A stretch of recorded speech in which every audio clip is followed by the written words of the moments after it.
안녕하세요. 호준박물관 관장 김충배입니다. 오늘 여러분하고 산하사 원중국사 석종비의 총탄을 통한 문화유산 재난학의 연구 제안이라는 제목으로 잠시 생각해보는 시간을 갖도록 하겠습니다. 처음에 산하사에 있는 이제 원중국사 석종비에 총탄 자국이 왜 있는지 이런 것들에 대해서 발표를 해달라는 제안을 받았을 때 조금 난감했습니다. 어, 우리는 이제 우리나라 특성상 여기저기서 이제 전쟁을 통한 여러 흔적들이 많이 남아있는 그런 나라인데 청탄원이 남아있는 문화유산들은 많이 있거든요. 특별히 원중국사 석종대 청탄원이 가지고 있는 의미를 무엇으로 볼 수 있을까? 그래서 일단은 가까이에 있는 여러 이제 문화유산들을 좀 살펴보고 그것들이 갖고 있는 의미를 좀 고민을 해봤습니다. 근데 의외로 작은 문화유산의 이제 훼손 흔적이지만 이것을 바탕으로 좀 확대된 논의를 이끌어낼 수 있겠다는 생각이 들었습니다. 그래서 거창스럽게도 이제 문화유산 재난학이라는 새로운 연구 분야를 필요성을 좀 생각해 볼 수 있었습니다. 이에 대해서 좀 한 20분간 여러분하고 좀 이야기를 나눠볼까 합니다.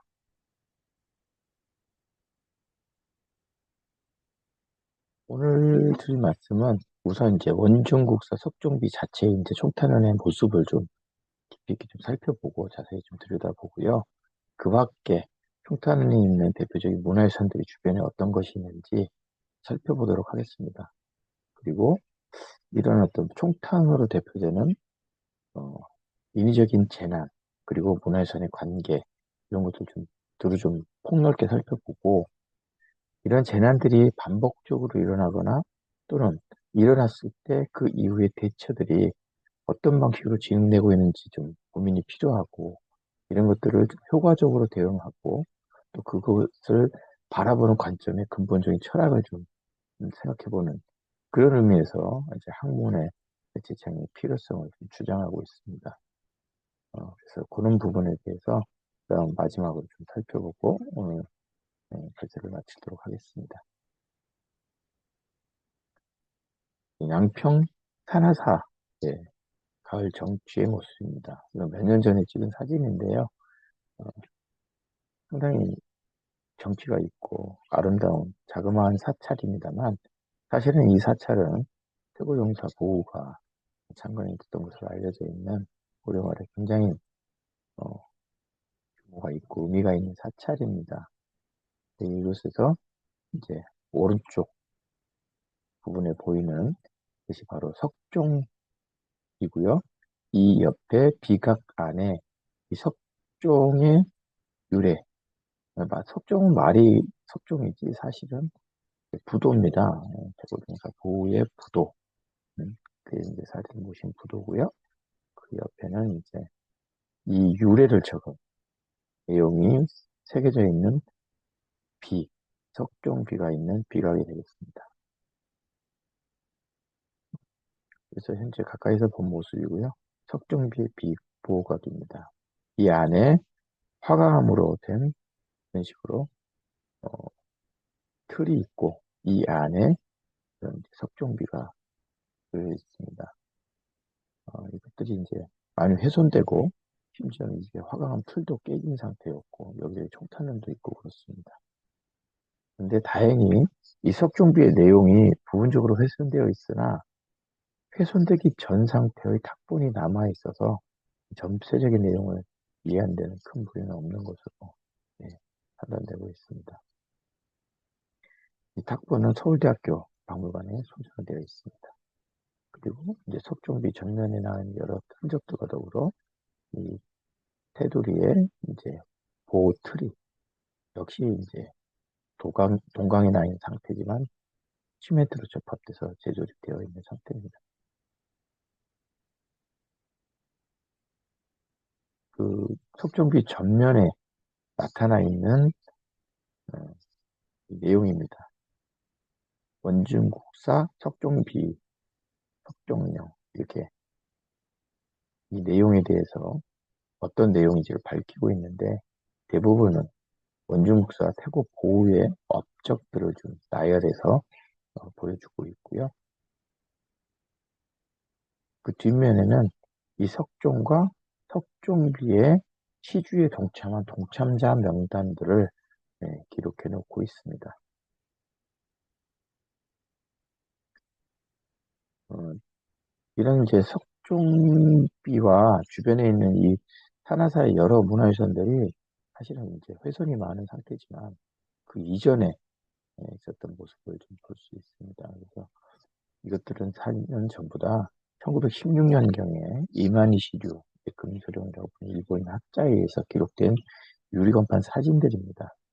왼쪽에 있는 이 사진은 정영호 선생님이 찍은 사진인데 이곳에는 원래는 지금은 없어졌습니다만 이제 철부리 항구가 있었죠. 근데 정영호 선생님이 답사했을 때는 그것이 깨진 상태였지만 비록 남아 있었다가 그 이후에는 그마저도 모두 없어진 상태라서 지금은 흔적을 찾을 수가 없습니다. 3층 석탑과 석종비는 잘 남아있는 상태입니다. 또 석종, 즉 부도는 남아있고요. 근데 이 원중국사의 이 부도는 이제 경기도 일대 한 3개 정도 남아 있습니다. 그래서 상당히 여러 곳에 길이는 어떤 족적이 남아 있는데 이제 북한 사상 내 태고사에도 이런 원중국사 탑과 탑비가 남아 있습니다. 본격적으로 요 석종비를 좀 살펴보도록 하겠습니다. 석종비 비신 전면에는 이렇게 총탄원이 비신에는 4군데 그리고 외면에 프레임에는 또 한 구에서 정도 약간 모서리를 스치듯이 해서 깨져나간 것이 총 5군데 정도의 총탄원이 확인됩니다. 이렇게 깨진 것을 보면 둥그렇게 좀 통과를 하면서 파손된 상태를 볼 수가 있습니다. 사실은 이전 총탄들은 어, 이 비 자체가 얇은 판석 형태인데다가 비교적 경도가 얕은 전파람 재질이기 때문에 아마 통과를 하면서 파손이 이루어진 걸로 보입니다. 만약에 여기에 그 화가감이라든지 더 단단한 것이었으면 어, 아마 이렇게 통과하지 못하고 여기 폐인 흔적이 남았을 것으로 이제 생각이 됩니다. 네, 이 뒷면을 보면은 탄이 통과하면서 이 켜켜이 이 층서적으로 퇴적이 돼서 만들어진 전파남의 특성을 잘 보여주듯이 결로 떨어져 나간 흔적이 크게 남아 있습니다. 그래서 뒷면의 훼손 상태가 더 크다고 볼 수 있습니다. 아마도 총탄에 의해서 망가지고 도개된 다음에 부분적으로 파괴도 이루어지고 근데 다시 세운 것 같습니다. 이런 이제 그 소총 또는 기관총 또는 여러 가지 이제 사용 가능한데 탄들을 보면 굉장히 다양하죠. 근데 이 총알의 핵심적인 구조는 이렇습니다. 뇌관을 기폭제 역할을 하는 뇌관과 작약이 쟁여져 있고 이 작약이 폭발하면서 이 가스와 열기에 의해서 탄두가 탄피에서 분리돼서 발사되죠. 그래서 이 탄두 자체가 어떤 성분이냐 예를 들면 불에 활활 타게 하는 소위탄도 있고 어떤 두꺼운 철갑도 뚫을 수 있는 철갑탄 뭐 다양합니다.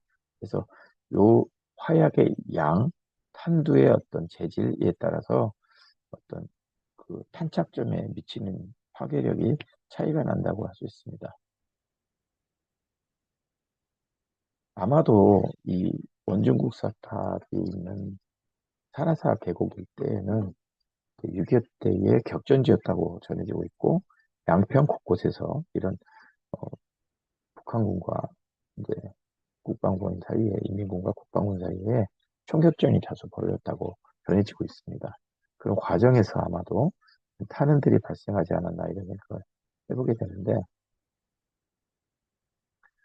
음, 왼쪽에 이제 좌측 상단에 보이는 이 총은 흔히 따발총이라고 부르는 원형 회전식 탄창에 의해서 연속적으로 탄이 발생되는 분리탄을 사용하는 북한군의 이제 주요 소총이 되겠고, 또 장총으로는 모신나강 7.62mm 정도 되는 조금 큰 편의 이제 탄환을 발사하는 뿐입니다. 국방군, 즉 남한군은 이제 M1 카빈 소총을 주로 주요 소총으로 사용하고 있습니다. 일명 이제 게런드라고도 불린다고 합니다. 그래서 총알의 크기가 그냥 모신나강 이제 하는 이제 북한군의 소련제 총이 탄 구경이 조금 더 큰 편입니다. 예. 그리고 이제 우리 주변에 있는 대표적인 여러 이제 문화유산들을 좀 살펴보면 이렇습니다. 이제 보리사 탑이랄지 이런 것들 좀 남아있죠. 보리사 탑 자체도 이제 양평 신화리에 있는 회사지입니다. 그쪽에 있었던 현기탑이 전면에 이제 촉탄 자국이 많이 남아있죠. 그리고 보물 1호인 동대문, 북한산 진흥한 순수비에도 북한산 꼭대기에 있었던 이런 순수비에도 이제 촉탄들이 다량 남아있는 상태입니다. 양주에 있는 정주의 어사대라고 써진 정주의 글씨가 있죠. 정주의 글씨가 있는 어사대 위에도 총탄이 남아있고요. 신라 경전의 묘비에도 총탄이 다량 남아있습니다. 서울 중간에 있는 이제 덕수궁의 석교 난간에도 보면 다수의 총탄을 볼 수가 있고요. 1960년에 있었던 울충면 대홍수의 기념비에도 총탄들이 남아 있습니다. 또 진주에 있는 철도 차량 정비장의 육축 부분 전면부에도 벽돌에도 촉탄이 가득 남아 있습니다. 이런 식으로. 네. 또 파주 용밀리 석불입상. 이런 총탄은 외에도 문화유산에 입히는 여러 가지 재난적 훼손 현상은 다양하게 많이 있습니다. 이거 좀 분류를 해봤는데 크게 이제 자연재난과 인위적인 재난으로 나눠볼 수 있습니다. 자연재난은 지진, 해일, 산불, 산사태, 한파, 홍수, 그리고 요새는 이제 기온이 상승하면서 충해가 급증하고 있죠. 예, 벌레, 흰개미 같은 이런 충해에 의한 문화재 훼손이 많이 일어나고 있습니다. 그리고 인위적 재난은 전쟁, 그리고 또 서로 간의 어떤 의식의 차이에 따른 종교적 신념차 같은 이런 이유로 이루어지는 고의적 파괴, 방화, 실화 이런 것들로 인한 재난이 빈번하게 발생하고 있습니다. 대표적인 자연 재난에서 문화재에서는 풍납토성이라고 볼 수 있죠. 1926년에 있었던 울충년 대홍수 때는 이쪽 부분에 보이는 성벽 부분이 대부분 결락이 돼서 드러나게 됐죠. 예. 재난이긴 하지만 풍납토성의 실체가 드러나게 된 사건이기도 합니다. 또 고성에 있었던 산불로 인해서 상호사가 크게 불탔죠. 예. 여기는 어딜까요? 광화문입니다. 6.25 전쟁통에 폭격에 의해서 완전히 파괴됐죠. 예. 지금은 이렇게 잘 복원되어 있습니다. 또 숭례문, 방화에 의해서 불이 났죠. 밤새 타고 아침에 재만 남았습니다. 지금 복원이 됐고, 개성에 있었던 화장사의 모습입니다. 흔적도 없이 폭격에 의해 사라졌습니다. 또, 그 덕수궁 중화전 역시 인위적으로 해체되고 파괴되어서 사라졌죠. 지금은 복원되어 있습니다. 자, 이러한 그 재난에 의한 다양한 문화유산의 어떤 훼손 현상은 최근에 이런 기후변화와 대응해서 빈도가 점점 증가하고 있습니다. 그러다 보니까 기존의 재난 대응하는 체계들이 단순하게 사후 약방문 같은 그런 체계들, 그리고 체계라고 할 수 없을 정도로 너무나 좀 체계적이지 않게 대응하고 있는 그런 시스템입니다. 즉, 문화유산에 대한 재난의 대비는 일반적인 재산 또는 어떤 뭐 가치들보다는 보다 근본적인 철학적 관점에서 이런 그 대응 체계를 만들 필요가 있다고 생각을 합니다. 그리고 똑같은 재난에 의한 사고가 반복적으로 일어난다는 거죠. 예를 들면 오늘도 그런 일이 있었죠. 예, 그 사찰이 불에 탔는데 그 원인이 공사를 하면서 용접을 하다가 샌드위치 패널에 불똥이 튀어서 사찰이 불타버리는 상황이 있었습니다. 이런 게 유사한 것들이 계속 반복된다는 거죠.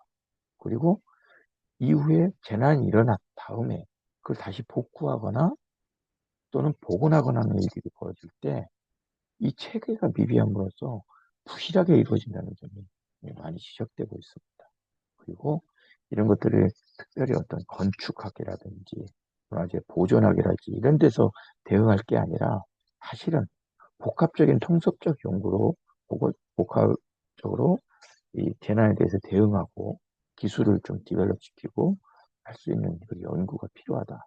무엇보다도 문화유산의 보존과 재난에 대응해서 재난이 발생한 그 당시 이걸 어떻게 기록하고 어떻게 대응할 거는가 하는 그런 부분부터 이후에 복원할 것인가 말 것인가, 복원을 한다면 어디까지 할 것인가, 복원하는 과정에서 기록을 어떻게 활용할 것인가, 그리고 그 다음에 이러한 재난이 근본적으로 발생하게 되는 원인들이 무엇인가 연구하겠다는 이러한 근본적인 원인에부터 최후의 그 정리까지의 프로세스를 전체를 볼 수 있는 철학이 필요하다. 이런 것이 바로 문화유산 재난학에 대한 근본적인 취지가 되겠습니다. 지금 오늘 제가 드리는 말씀의 핵심을 처음에는 양평 산하사가 있는 이런 그 하나의 작은 문화유산에 작지만 중요하죠. 거기에는 촉탄으로부터 시작을 했습니다. 그래서 그 작은 찬이 갖고 있는 음, 문화유산의 훼손 현상 그리고 어떤 전쟁에 의한 재해를 입은 거죠. 그것들이 어떤 양상으로 이루어졌고 어떤 프로세스 때문에 이렇게 됐는지 그리고 그 이후에 그 상황을 어떻게 처리하고 어떤 관점에서 바라보고 있는지 예, 그것을 시작해서 앞으로 우리나라 전체 또는 세계적으로 이루어지고 있는 수많은 문화유산의 재난에 대해서 어떻게 보면 이 양평에서 대한민국의 어떤 좀 오지죠. 오지 산골짜기에 있는 작은 사찰이지만 거기서부터 한번 시작해보는 것도 필요하다. 어딘가에서 시작을 해야 되거든요. 우리가 몇 차례 큰 재난을 거치면서도 그러한 시작들을 갖지 못했다는 점이 오늘 다시금 생각나면서 이 양평 산하사가 그런 문화유산 재난의 구심점이 되어보면 어떨까. 그래서 이 양평으로부터 다양한 학제간 연구의 허브로서의 기능을 해보는 걸로 한번 제안을 해봅니다. 이후 제가 이제 제안한 문화유산 재난학에 대해서 좀 더 심도 있는 논의들이 아마 이루어졌으면 하는 바람으로 오늘 강의 마치도록 하겠습니다. 또 뵙겠습니다.